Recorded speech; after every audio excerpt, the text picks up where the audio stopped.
Hello साथियों, नमस्कार। कैसे हैं आप सभी? आशा करते हैं आप सभी लोग अच्छे होंगे। मैं स्वागत करता हूं आपका आपके अपने चैनल एसएससी विद्यालय में। साथियों, अभी हम लोग करेंगे प्रीपोजिशन। आपके नीतू सिंह बुक के प्रीपोजिशन टॉपिक को अभी हम लोग कवर करेंगे। देखिए, इसके जितने भी थ्योरी पार्ट थे उसको मैंने पिछले के पार्ट में कवर कर दिया है, तो आज हम लोग इसके क्वेश्चन को सॉल्व करेंगे। और क्वेश्चंस आपके दो पार्ट में दिए गए हैं। सबसे पहला स्पॉटिंग द एरर और दूसरा फिल इन द ब्लैंक्स। तो सबसे पहले साथियों हम लोग स्पॉटिंग द एरर वाले सवाल करेंगे, फिर इसके बाद हम लोग फिल इन द ब्लैंक्स भी कर लेंगे। तो चलिए शुरू करते हैं। आपका है क्वेश्चन नंबर 1। देखते हैं क्वेश्चन नंबर 1 क्या है। देखिए साथियों, क्वेश्चन नंबर 1 है आपके नीतू सिंह बुक का कि ही टुक लीव ऑफ 4 डेज। देखिए, बहुत छोटा सवाल है लेकिन अच्छा सवाल है क्वेश्चन नंबर 1। समझते हैं इसमें गलती कहाँ है। ये जो क्वेश्चन नंबर 1 लिखा हुआ है इसमें गलती कहाँ है, एरर क्या है। अब देखिए, आपको मैंने बताया था, ठीक है, जब फ्रेज प्रीपोजिशन हम लोग पढ़ रहे थे, ठीक है, तो वहां पर मैंने आपको बताया था कि लीव के साथ ऑफ का प्रयोग नहीं होता बल्कि लीव फॉर होता है। क्लियर? यहाँ जो लिखा हुआ लीव ऑफ 4 डेज, यहाँ ये गलत होगा साथियों। लीव के साथ ऑफ नहीं होगा बल्कि ऑफ के जगह पर हम क्या लिखेंगे, 4। तो बस इतना छोटा सा एरर था और ऐसे ही सवाल आपके एग्जाम में पूछे जाते हैं। तो इसको सही करके हम क्या पढ़ सकते हैं कि ही टुक लीव फॉर 4 डेज। सही हो गया। तो आपका क्वेश्चन नंबर 1 का सही ऑप्शन क्या हो जाएगा? Option number B. देखिए, आपको सिर्फ सॉल्यूशन नहीं देखना बल्कि देखते जाना कि क्या क्या कॉन्सेप्ट लग रहा है उसको याद आपको कोशिश करना है कि जो भी कॉन्सेप्ट लगा उसको याद करते जाएं। जैसे लीव के साथ ऑफ नहीं होता बल्कि 4 होता है। चलिए अगला सवाल है क्वेश्चन नंबर 2। क्वेश्चन नंबर 2 है साथियों कि children should always listen the advice of their elders and well wishers. बहुत अच्छा सवाल है क्वेश्चन नंबर 2। समझते हैं इसमें एरर कहाँ है। ठीक है, क्वेश्चन नंबर 2 में गलती कहाँ है, फिर से रिपीट करेंगे। Children should always listen the. अब देखिए, ये जो वर्ड है लिसन, ये कभी भी अकेले नहीं आता साथियों। लिसन के साथ हमेशा टू आता है। लिसन टू याद रखना है आपको, ठीक है। एक बार आप हमारे साथ बोलिएगा, लिसन टू, है ना। लिसन कभी अकेले नहीं आता, लिसन टू का प्रयोग हम लोग करते हैं। तो क्वेश्चन नंबर 2 में एरर किस वाले पार्ट में था? Option number B. क्या एरर था एक बार फिर से देखते हैं। लिसन अकेले लिखा हुआ था जबकि लिसन अकेले नहीं होता। लिसन के साथ हम लोग टू का प्रयोग करते हैं। एक बार सही करके इसको पढ़ते हैं कि children should always listen to the advice of their elders and well wishers. अब देखिए आपका सही हो गया। तो क्वेश्चन नंबर 2 का ऑप्शन सही क्या हो गया? Option number B. चलिए आगे बढ़ते हैं। अगला है क्वेश्चन नंबर 3। चलिए क्वेश्चन नंबर 3 देखिएगा कि he will not listen what you से। अब देखिए, क्वेश्चन पढ़ के आपको समझ में आ गया होगा कि इसका सही आंसर क्या होगा, क्योंकि अभी मैंने एक कॉन्सेप्ट बताया कि लिसन, है ना, लिसन अकेले नहीं आता, लिसन टू का प्रयोग होता है। तो यहां पर आप टू ऐड कर दीजिए। बात क्लियर? Listen to. तो आपका क्वेश्चन नंबर 3 का सही ऑप्शन क्या हो गया? Option number B. चलिए अगला सवाल है साथियों क्वेश्चन नंबर 4 कि nobody denies that my ideas are different than yours. देखिए यहाँ पर जो डिफरेंट देन है ये नहीं होता, यहाँ पर डिफरेंट फ्रॉम होता है। डिफरेंट देन नहीं होता बल्कि डिफरेंट फ्रॉम होता है। तो यहाँ पर क्या लिख देंगे हम लोग? देन के जगह पर क्या लिखेंगे? फ्रॉम। डिफरेंट फ्रॉम योर्स, ठीक है। तो ये ध्यान रखना, डिफरेंट के साथ फ्रॉम होता है ना कि देन होता है। तो आपका क्वेश्चन नंबर 4 का सही ऑप्शन क्या हो जाएगा? Option number C. चलिए आगे बढ़ें। अगला साथियों क्वेश्चन नंबर 5।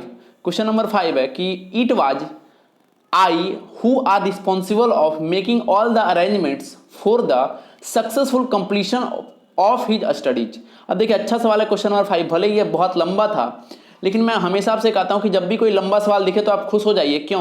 क्योंकि जितना लंबा कोई सवाल होता है, जितना लंबा कोई सेंटेंस होता है, उसमें आपसे एरर उतना ही छोटा पूछा जाता है। और वैसे ही देखिए क्वेश्चन नंबर 5 में बहुत छोटा एरर इसमें पूछा गया है। एक बार फिर से रिपीट करते हैं कि it was I who was responsible of. अब देखिए आपको पता है कि रिस्पॉन्सिबल के साथ ऑफ का प्रयोग नहीं होता बल्कि रिस्पॉन्सिबल के साथ फॉर का प्रयोग होता है। तो ऑफ को यहाँ कट करना है और इसकी जगह पर आप क्या लिख देंगे? Responsible for. रिस्पॉन्सिबल ऑफ नहीं होता साथियों, रिस्पॉन्सिबल फॉर ही होता है। क्लियर? तो इसका क्वेश्चन नंबर 5 का सही ऑप्शन क्या हो जाएगा? ऑप्शन नंबर ए। बात क्लियर? चलिए आगे बढ़े हम लोग। अगला क्वेश्चन नंबर 6। क्वेश्चन नंबर 6 है कि she was in the court yard when the burglars entered into her house. अब समझते हैं क्वेश्चन नंबर 6 में गलती कहाँ था। फिर से देखिए यहाँ क्या किया है, इंटर्ड के साथ इनटू का प्रयोग कर दिया है। तो कभी भी इंटर्ड के साथ इनटू का प्रयोग नहीं करते हैं, ये आपका मतलब ऐसा कह सकते हैं कि सुपरफ्लुअस हो जाता है। तो इनटू यहाँ से रिमूव कर देंगे, इंटर्ड होगा ना, डायरेक्टली क्या लिखेंगे? इंटर्ड हर हाउस। क्लियर? फिर से रिपीट करते हैं। ये जो क्वेश्चन था क्वेश्चन नंबर 6, इसमें लास्ट वाले पार्ट में क्या यूज किया था? Entered into. और कभी भी इंटर्ड इनटू का प्रयोग नहीं करते।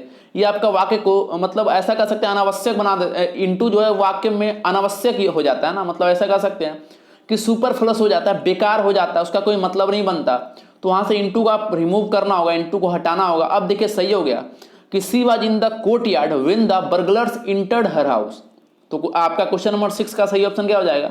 ऑप्शन नंबर सी।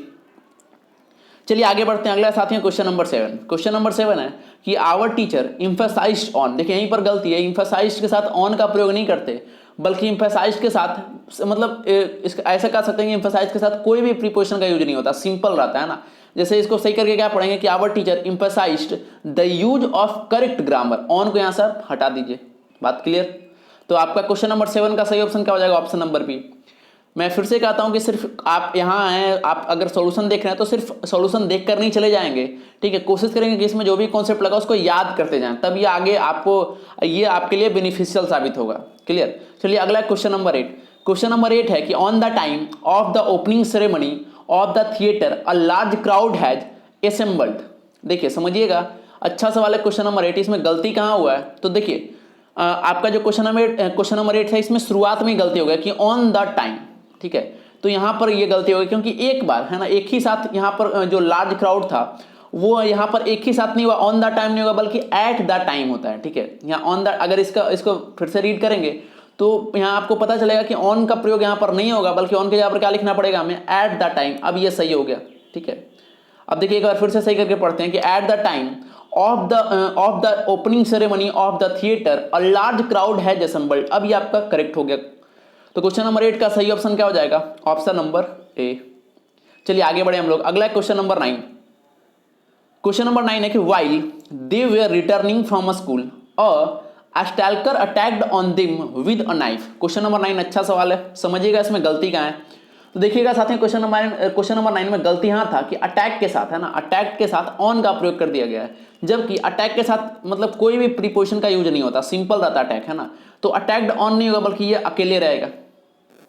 तो आपका क्वेश्चन नंबर 9 का सही ऑप्शन क्या हो जाएगा? Option number C. Attacked on का प्रयोग नहीं होता साथियों, अटैक ऐसे ही होता है, अटैक्ड। अब देखिए सही करके एक बार पढ़ लेते हैं कि while they were returning from school a stalker attacked them, है ना। अब देखिए ऑन देम, ये तो ऐसे ही पढ़ने में अजीब लग रहा है, ठीक है। अटैक्ड ऑन देम तो अजीब लग रहा है, तो ऑन को यहां से आप रिमूव कर दीजिएगा। चलिए अगला क्वेश्चन नंबर 10 कि the decline of his moral values his caused a lot of pain to his parents. अच्छा सवाल है क्वेश्चन नंबर 10। इसमें किया क्या है कि डिक्लाइन का प्रयोग ऐसा ही कर दिया, ठीक है। देखिए डिक्लाइन ऑफ, तो डिक्लाइन के साथ हम लोग ऑफ का प्रयोग नहीं करते, डिक्लाइन के साथ हम लोग इन का प्रयोग करते हैं। The decline in his moral values, ठीक है। ऑफ नहीं होता बल्कि डिक्लाइन के साथ इन का प्रयोग होता है। क्या ध्यान रखना है आपको कि डिक्लाइन जो वर्ड साथ हैं उसके साथ इन प्रीपोजिशन का यूज करते हैं। फिर से रिपीट करते हैं, द डिक्लाइन ऑफ नहीं होगा बल्कि द डिक्लाइन इन, है ना। The decline in his moral values has caused a lot of pain to his parents. सही हो गया। तो क्वेश्चन नंबर 10 का सही ऑप्शन क्या हो जाएगा? Option number A. चलिए आगे बढ़े हम लोग, अगला क्वेश्चन नंबर 11।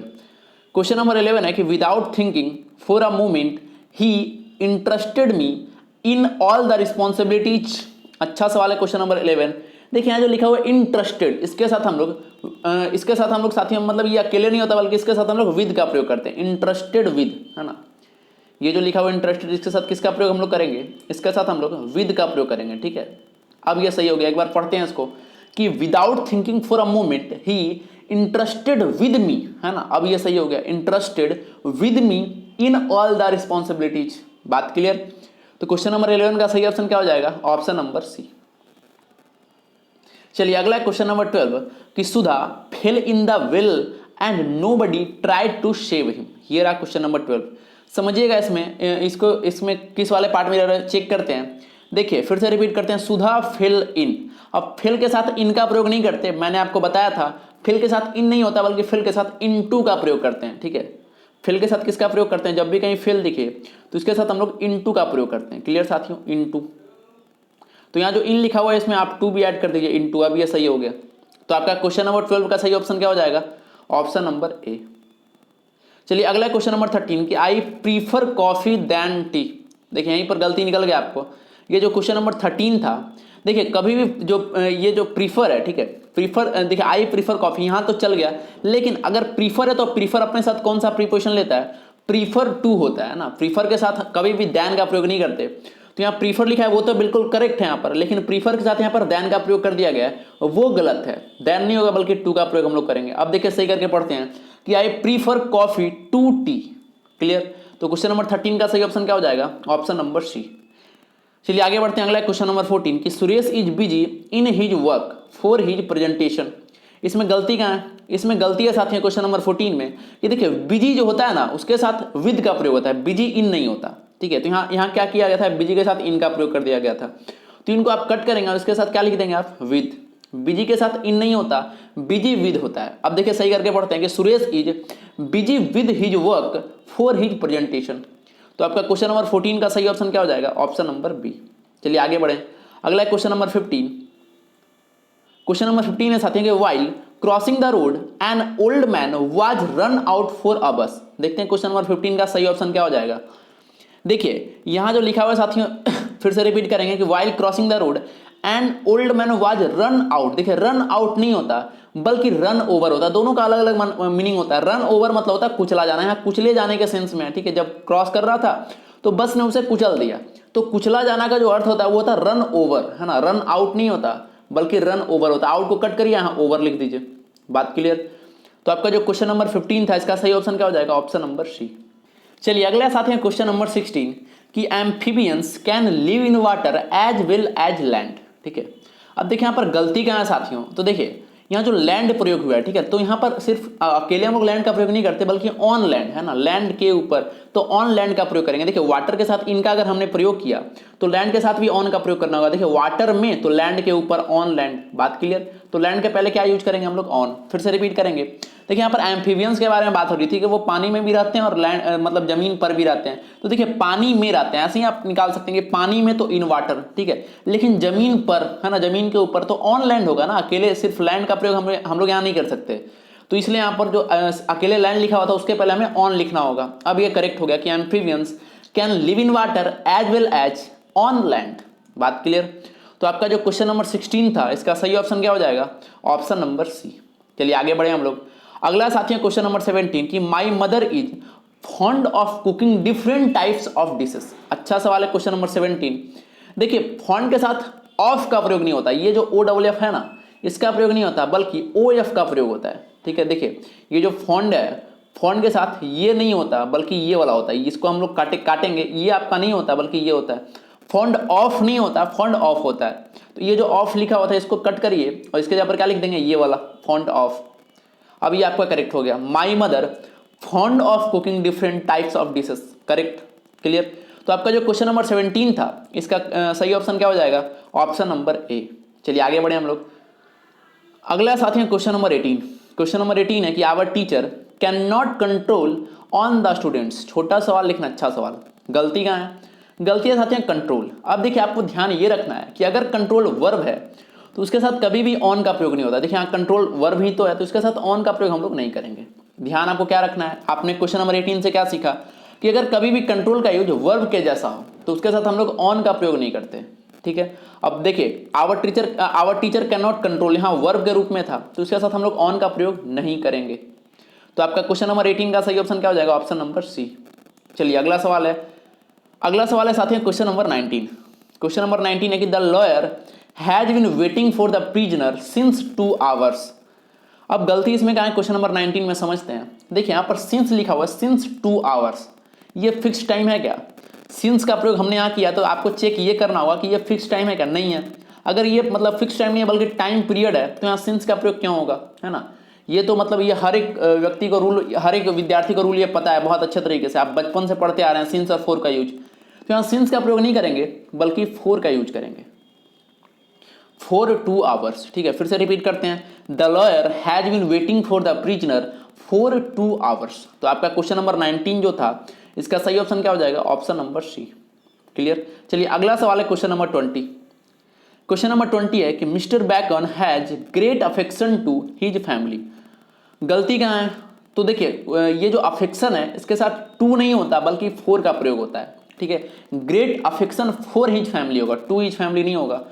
तो क्वेश्चन नंबर 20 का सही ऑप्शन क्या हो जाएगा, ऑप्शन नंबर बी। फिर से रिपीट करते हैं, क्या गलती था, यहाँ अफेक्शन के साथ टू का प्रयोग कर दिया गया था और आपको पता है कि अफेक्शन के साथ, है ना, फोर का प्रयोग होता है। आपने इससे पहले पढ़ा भी है, ठीक है, कि अफेक्शन फोर है ना, अफेक्शनेट फोर, तो अफेक्शन के साथ टू नहीं होता बल्कि इसके साथ फोर होता है। अब ये सही हो गया, great affection for his family, कोई ऑप्शन नंबर बी। चलिए अगला सवाल है क्वेश्चन नंबर 21। क्वेश्चन नंबर 21 में साथियों कि Rekha has a great enmity for her brother's friend. समझते हैं इसमें एरर कहाँ है, क्वेश्चन नंबर 21 जो है इसमें गलती कहाँ है। देखिए ये जो लिखा हुआ है क्वेश्चन नंबर 21 में इनमिटी, इसके साथ फोर का प्रयोग नहीं होता। अगर कहीं भी आपको इनमिटी वर्ड दिख जाए, ठीक है, ये जो इनमिटी वर्ड है अगर कहीं भी आपको ये वर्ड दिखे तो इसके साथ हम लोग टुवार्ड्स का प्रयोग करते हैं। ठीक है, इसके साथ किसका प्रयोग करते हैं हम लोग, इसके साथ हम लोग फोर का प्रयोग नहीं करेंगे, बल्कि इसके यहाँ पर किसका प्रयोग करेंगे, टुवार्ड्स का, है ना। मैं यहाँ लिख देता हूँ टुवार्ड्स। अब देखिए करेक्ट करके पढ़ते हैं कि Rekha has a great enmity towards her brother's friend. बात क्लियर, इनमिटी टुवार्ड्स। तो आपका क्वेश्चन नंबर 21 का सही ऑप्शन क्या हो जाएगा, ऑप्शन नंबर बी। चलिए आगे बढ़ते हैं। अगला साथी है क्वेश्चन नंबर 22 कि he threw the bucket into the river and returned home without any water. अब देखिए इसमें गलती क्या है, देखिए गलती यहाँ लिखा हुआ है कि थ्रू जो है उसके साथ यहाँ पर किसका प्रयोग कर दिया गया, देखिए थ्रू इनटू, है ना। तो थ्रू इनटू का प्रयोग नहीं होता कभी भी। अगर ये थ्रो का जो भी वर्ब रूप होता है, जो भी मतलब इसका V2 V3 कुछ भी हो, तो इसके साथ हम लोग इनटू का प्रयोग नहीं करते बल्कि इन का प्रयोग करते हैं। ठीक है, थ्रू इन होगा, इनटू नहीं होगा। टू को आप सिर्फ कट कर दिए, इन चलेगा यहाँ पर, थ्रू इन। फिर से रिपीट करते हैं, he threw the bucket in the river होगा। ठीक है, इनटू द रिवर नहीं होगा। तो आपका क्वेश्चन नंबर 22 का सही ऑप्शन क्या हो जाएगा, ऑप्शन नंबर बी। चलिए अगला सवाल है साथियों क्वेश्चन नंबर 23। क्वेश्चन नंबर 23 है कि there appears to be very little understanding among the two brothers. देखिए साथियों इसमें जो कॉन्सेप्ट लगा है, आज जब हम लोग मिरर ऑफ कॉमन एरर वाले बुक के सेट को सॉल्व करते थे तब भी आया था ना। तो इसलिए मैं कहता हूं कि आपकी प्रैक्टिस के लिए मतलब हर एक बुक इस्तेमाल करें। ठीक है, जरूरी नहीं कि प्लिंथ टू पैरामाउंट करने से ही आपका मतलब कंप्लीट हो जाएगा, ये करें। इसके साथ प्रैक्टिस के लिए कुछ और इंपॉर्टेंट बुक हैं, अच्छे बुक हैं, उसको भी सॉल्व करा करें। जैसे मिरर ऑफ कॉमन एरर है, बेहतरीन बुक है, अगर वो पूरा कंप्लीट आप करते हैं तो मतलब पूरा ग्रामर सेक्शन आपका क्लियर हो जाएगा। ठीक है, ऐसा नहीं है सिर्फ कॉमन एरर वहां से इंप्रूव होते हैं। तो वहां पर ये आया था, वहां पर मैंने अच्छे तरीके से समझाया भी था कि अमंग का प्रयोग कहाँ करते हैं। जैसे यहाँ अमंग लिखा हुआ है, बिटवीन का प्रयोग कहाँ करते हैं, तो वहां पर मैंने बताया था साथियों, और ये आपको भी बहुत लोगों को पता भी होगा कि जब दो व्यक्ति वस्तु के लिए बात हो तो वहां पर हम लोग बिटवीन का प्रयोग करते हैं, और जब दो से अधिक व्यक्ति वस्तु का बात हो वहां पर हम लोग अमंग का प्रयोग करते हैं। तो देखिए दो ब्रदर्स है ना, टू ब्रदर्स लिखा है, मतलब दो व्यक्ति के बीच में है। तो अगर दो व्यक्ति के बीच की बात हो रही है तो अमंग का प्रयोग नहीं करेंगे, बल्कि इसके जगह पर किसका प्रयोग करेंगे, हम लोग बिटवीन का प्रयोग करेंगे। बात क्लियर। तो बिटवीन का प्रयोग, अमंग का प्रयोग आपका क्लियर होगा। तो यहाँ अमंग नहीं होगा बल्कि बिटवीन होगा। तो आपका क्वेश्चन नंबर 23 का सही ऑप्शन क्या हो जाएगा, ऑप्शन नंबर सी। चलिए अगला सवाल है साथियों क्वेश्चन नंबर 24 कि she was angry on me because I had not invited her to party. अब देखिए इसके बारे में अच्छे तरीके से कॉन्सेप्ट समझ लीजिए कि सी वाज एंग्री ऑन मी। तो एंग्री ऑन तो सबसे पहले होता नहीं है, दो चीजें होती है, angry with, angry at. Angry with कब होता है, एंग्री एट कब होता है। ठीक है, तो एंग्री विद का प्रयोग तब करते हैं जब कोई मतलब सामने कोई पर्सन की बात हो रही हो, ठीक है, सामने कोई व्यक्ति का उल्लेख हो। और एंग्री एट का प्रयोग कब करेंगे, जब सामने कोई चीज हो, है ना, समथिंग। तो एंग्री विद समवन होता है और एंग्री एट समथिंग होता है। यहां पर देखिए किसके बारे में बात हो रही है, तो एंग्री मी, है ना, तो मतलब कोई व्यक्ति के बारे में। तो यहाँ पर जो एंग्री ऑन मी था, ऑन का यूज नहीं करेंगे, यहाँ कोई व्यक्ति कोई पर्सन के बारे में बात है तो एंग्री विद का प्रयोग करेंगे। बात क्लियर। तो angry with me because I had not invited her to party. Clear. तो आपका क्वेश्चन नंबर 24 का सही ऑप्शन क्या हो जाएगा, ऑप्शन नंबर बी। चलिए अगला सवाल है साथियों क्वेश्चन नंबर 25 कि he got a prestigious job though he was not worthy for. देखिए ये जो वर्दी लिखा हुआ है साथियों, ठीक है, WORTHY, ये जो वर्दी लिखा हुआ है इसके साथ फोर का प्रयोग किया गया है। तो आपको आप हमेशा ध्यान रखिएगा कि वर्दी के साथ कभी भी फोर का प्रयोग नहीं होता, वो इसके साथ हमेशा ऑफ का प्रयोग होता है। बात क्लियर, वर्दी ऑफ। अब देखिए सही करके एक बार पढ़ते हैं कि he got a prestigious job though he was not worthy of it. तो आपका क्वेश्चन नंबर 25 का सही ऑप्शन क्या हो जाएगा, ऑप्शन नंबर सी। बात क्लियर। चलिए अगला सवाल है क्वेश्चन नंबर 26। क्वेश्चन नंबर 26 है कि ही described about the incident in a very interesting way. समझते हैं क्वेश्चन नंबर 26 में यहाँ पर गलती क्या है। देखिए ये जो वर्ड है डिस्क्राइब, इसमें एक वर्ड एक यूज हुआ है डिस्क्राइब वर्ड, तो इसके साथ कोई भी प्रीपोजिशन का यूज नहीं होता। आपको ध्यान रखना है डिस्क्राइब के बारे में कि डिस्क्राइब के साथ कोई भी प्रीपोजिशन का यूज नहीं होता। डिस्क्राइब अबाउट यहाँ कर दिया गया तो अबाउट को यहाँ से आप रिमूव कर देंगे। बात क्लियर। अब हो गया सही कि ही described the incident in a very interesting way. तो आपका क्वेश्चन नंबर 26 का सही ऑप्शन क्या हो जाएगा, ऑप्शन नंबर ए। चलिए अगला साथी है क्वेश्चन नंबर 27। क्वेश्चन नंबर 27 है कि my father deals with garments. अब गलती कहाँ है, यहाँ पर एरर है डील्स के साथ, है ना। डील्स के साथ हम लोग इन का प्रयोग करते हैं। कब, ये भी जानना जरूरी है, कब हम डील्स के साथ इनका प्रयोग करेंगे, जब डील का अर्थ हो व्यापार करना। देखिए यहाँ पर व्यापार के बारे में बात हो रही है तो डील्स के साथ उस वक्त हम लोग इन का प्रयोग करते हैं। तो यहाँ डील्स के साथ विद का प्रयोग नहीं करेंगे बल्कि इन का प्रयोग होगा। बात क्लियर, डील्स इन। अब सही करके एक बार पढ़ते हैं कि my father deals in garments. अब यह सही हो गया। तो आपका क्वेश्चन नंबर 27 का सही ऑप्शन क्या हो जाएगा साथियों, ऑप्शन नंबर सी। चलिए अगला सवाल है क्वेश्चन नंबर 28। क्वेश्चन नंबर 28 है कि I can not deal from. अब देखिए डील के साथ फ्रॉम का प्रयोग यहाँ किया है। देखिए डील के बारे में ऊपर भी मैंने बताया था कि अगर डील का अर्थ व्यापार करना हो, ठीक है, डील के बारे में अच्छे तरीके से आप समझ ही जाइए कि अगर डील का जो मतलब है वो व्यापार करना है तो डील के साथ किसका प्रयोग हम लोग करेंगे, डील इन, है ना, बात क्लियर। लेकिन अगर डील का अर्थ निपटना हो तो डील विद का प्रयोग होता है, ठीक है। तो ऊपर तो व्यापार करना था तो डील्स इन हमने कर दिया, लेकिन यहाँ पर डील, यहाँ समझिए इसका अर्थ क्या निकल रहा है, इसका अर्थ निपटना है ना, इसका अर्थ यहाँ डील का अर्थ निपटने के सेंस में हो रहा है। तो यहाँ डील फ्रॉम नहीं होगा साथियों, बल्कि डील विद का प्रयोग हम लोग करेंगे, बात क्लियर। तो यहाँ लिख दीजिए विद। अब ये सही हो गया। अब देखिए सही करके एक बार पढ़ते हैं कि I can not deal with, है ना। अब ये सही है। डील विद मतलब क्या होता है, किसी से निपटना, बात क्लियर। तो आपका जो क्वेश्चन नंबर 28 था, इसका सही ऑप्शन क्या हो जाएगा, ऑप्शन नंबर बी। चलिए आगे बढ़ते हैं। अगला आते हैं क्वेश्चन नंबर 29। क्वेश्चन नंबर 29 है कि despite of working hard he failed. अब अगर आपने मतलब बहुत सारे, अगर पहले से अगर आपकी तैयारी अच्छी है तो ये मतलब ये जो क्वेश्चन नंबर 29 में जो कॉन्सेप्ट लगा है वो आप कभी भी भूल नहीं सकते। और अगर आप सॉल्यूशन देख रहे हैं तो इसके बाद भूलिएगा भी मत, क्योंकि ये जो डिस्पाइट और इंस्पाइट ऑफ दो जो होते हैं ये मतलब इतना बार पूछा गया कि अब मतलब बता भी मैं नहीं सकता कि 5 बार 6 बार, मतलब ये अनलिमिटेड बार पूछा गया। क्या पूछा गया, बहुत बार होगा कि इंस्पाइट के साथ ऑफ लगाएगा नहीं, जबकि आपको पता है कि इंस्पाइट के साथ ऑफ का प्रयोग होता है, और आपको पता है कि डिस्पाइट अकेले आता है, ठीक है। देखिए मैं लिख देता हूं, देखिए यहां समझिएगा, जो इंस्पाइट ऑफ होता है, ठीक है, इंस्पाइट ऑफ होता है, इसके साथ ऑफ का प्रयोग होता है। ये जो इंस्पाइट है इसके साथ ऑफ होता है, लेकिन ये जो डिस्पाइट है साथियों ये अकेले आता है। तो गलती ये करता है कि बहुत बार इंस्पाइट को अकेले कर देगा जो गलत है, और बहुत बार डिस्पाइट के साथ ऑफ कर देगा, जैसा कि आपको क्वेश्चन में दिख रहा होगा। तो डिस्पाइट के साथ ऑफ नहीं होता, ये अकेले ही आता, हमेशा ऑलवेज ध्यान रखना है, डिस्पाइट के साथ ऑफ नहीं होता, क्लियर। तो क्वेश्चन नंबर 29 का सही ऑप्शन क्या हो जाएगा, ऑप्शन नंबर ए।